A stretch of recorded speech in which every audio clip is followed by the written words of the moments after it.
I'd like to introduce Brad Fieldhouse. Brad is a good friend. He's a he's a managing partner in Los Angeles, so he understands Barnabas Group well. And how many people have seen the homeless around Orange County lately? All right, Brad, tell us about what's going on.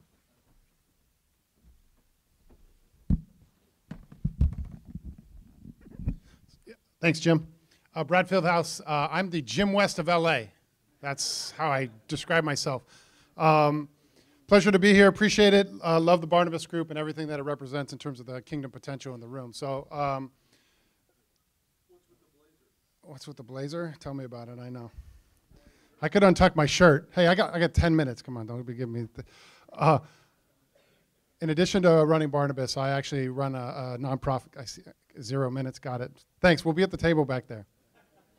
Brad Fieldhouse, and I was running a customer relations firm in Long Beach. And I was also planting churches. I'm an ordained pastor in the Reformed Church in America, and I live 2 blocks from the homeless park in downtown Long Beach. And what I did is I went to a neighborhood meeting, and I said, I want to figure out how to get my house churches involved in helping homeless. And at that meeting, the discussion was, neighbor meeting, and the discussion was, what are the things perpetuating homelessness in our community, and what are the things alleviating homelessness in our community? And I thought, perfect. I'm in the back of the room at the end. I'll do the grandstand, say, well, good news, I'm a church, and I'm here to help. We got peanut butter and jelly, sandwiches, we'll feed everybody, no problem. Long story short, at that meeting, churches were the #2 problem perpetuating homelessness in downtown Long Beach, according to this audience. And they said, how do we get these colorful language, get them to stop doing this? Thank God we were behind drugs and alcohol from the perception. The #2 problem was these churches that come one after another, completely disconnected from the other. Food is actually not the issue.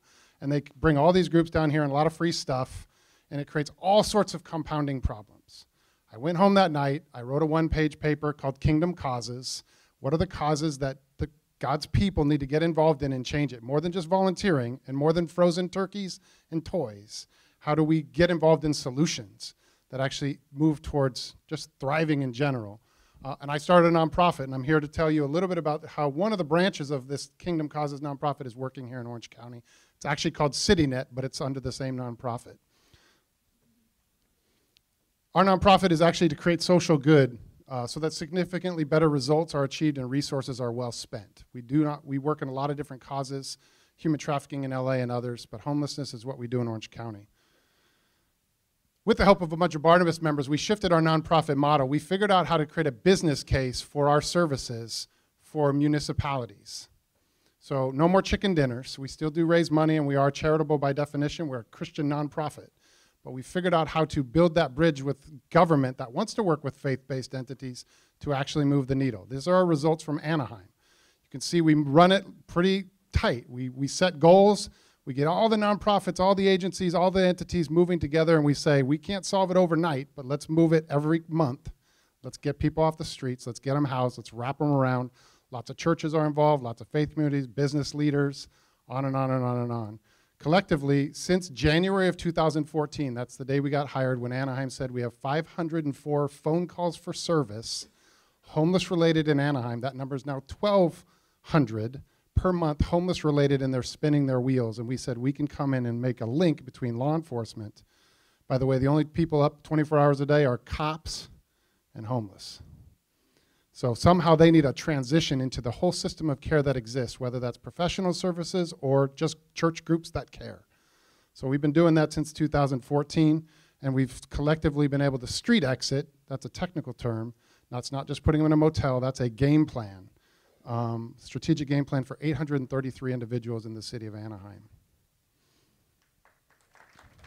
Yeah, it's a lot of hard work by a lot of people. Since then, this is where we're having a scaling issue because we've now been hired by these cities, and we're starting 2 more next month. So this is cities in Orange County that are hiring us to come in and build a coalition in their cities and move the needle and really bring down the numbers that are real in their context.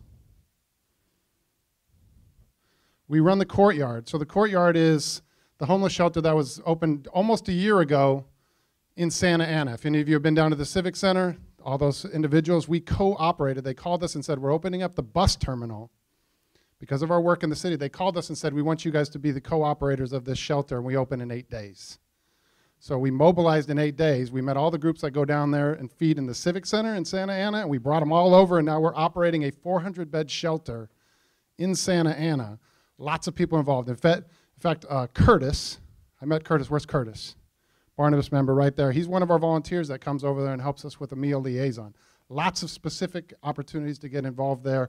But we're doing triage in Santa Ana. We've been able to street exit out of the courtyard as a triage center, 137 individuals out of the courtyard into permanent supportive housing and a lot of bridge housing, rehab and other things like that. Anybody go down the 57 freeway before? July 1st, the county called us and said, we want you guys to now go in there 7 days a week. So we are actually the lead agency. If you read the papers, that's us. Lead agency going into the flood control channel. We're there 7 days a week, and we're doing triage. So between Ball and the 5 freeway, so Angel Stadium, Honda Center, right there. We did a survey. If you're interested in the results, I've got them all back there. We just released them publicly. There were 422 individuals living in that neck of the woods in all those tents right there. We're out there 7 days a week. We've got an amazing staff that does triage, community engagement. We do business outreaches, on and on and on and on. So far, we've been able to get 63 individuals out of that. So here's what I want to talk to you about today in my closing minutes. 3 ways to get involved. And there's lots of breakdown on this in your form, but first of all is that you've got a voice that's important. Whether you are just an advocate and you're willing to show up at a city council meeting, I wish they taught me in seminary. Instead of trying to raise a bunch of money for nonprofits, if you just showed up at city council meetings or collaborative entities and you actually voiced your opinion and say, this is a really good idea, and then stewarding those resources, our city leaders, we've been able to open up homeless shelters. Didn't cost me a penny.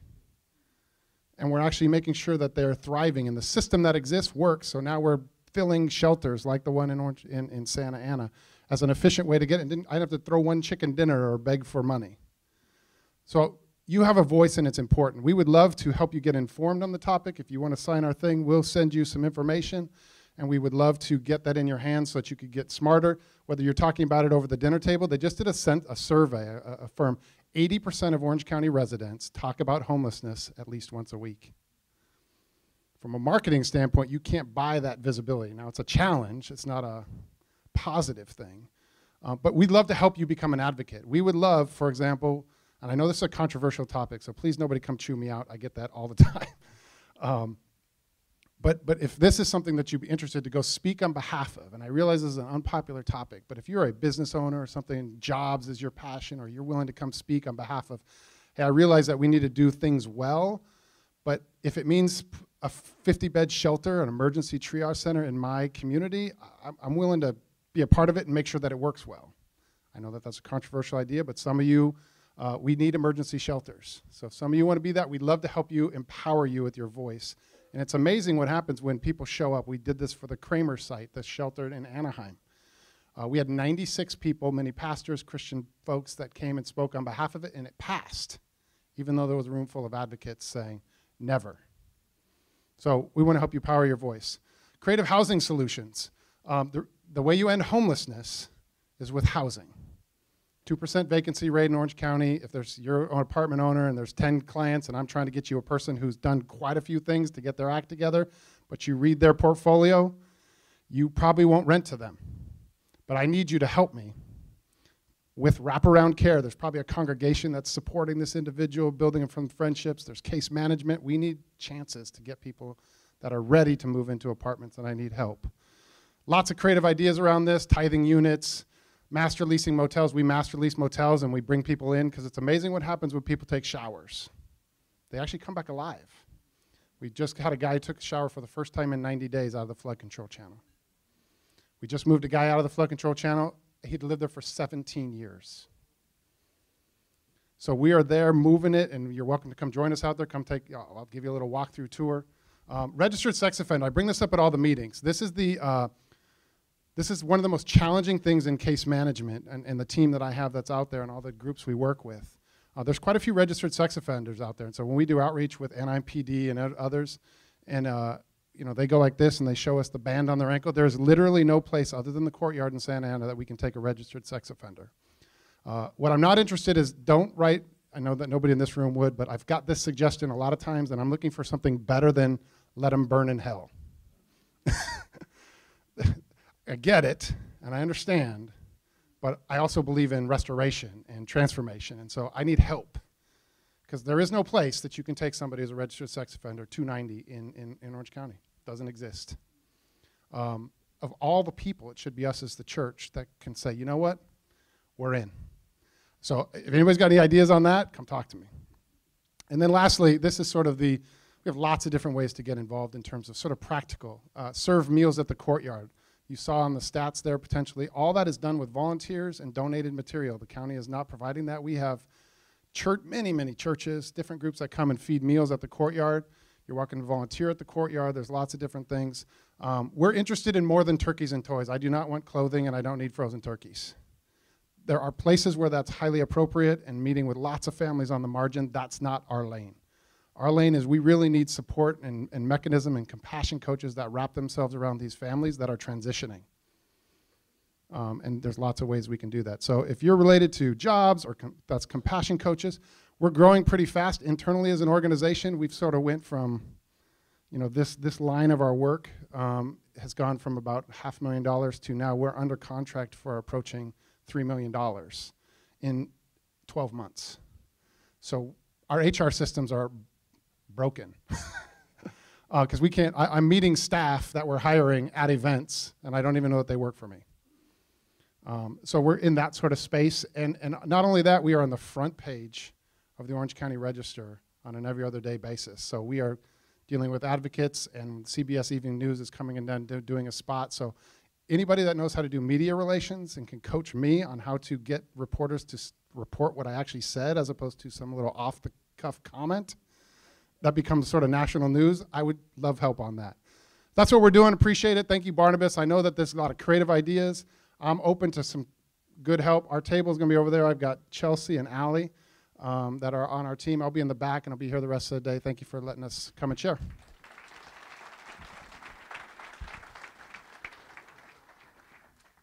Thank you, Brad. Let's just take a second and pray for Brad. Father, we see those tents, and we see them all over Orange County, but Lord, there's real people in there, people that I know that you care about and love deeply. How can we come alongside them? How can we help them? How can we help them back to a productive life? How can we introduce them to your son, Jesus? So, Lord, if there's people here that would love to connect with CityNet, connect through Brad, we pray that you would make that happen. Take a second, fill those forms out, and tear them out. We'd love to hear the sound of those things being torn out, so just take a second, fill those forms out, and get them ready to be dropped in the box.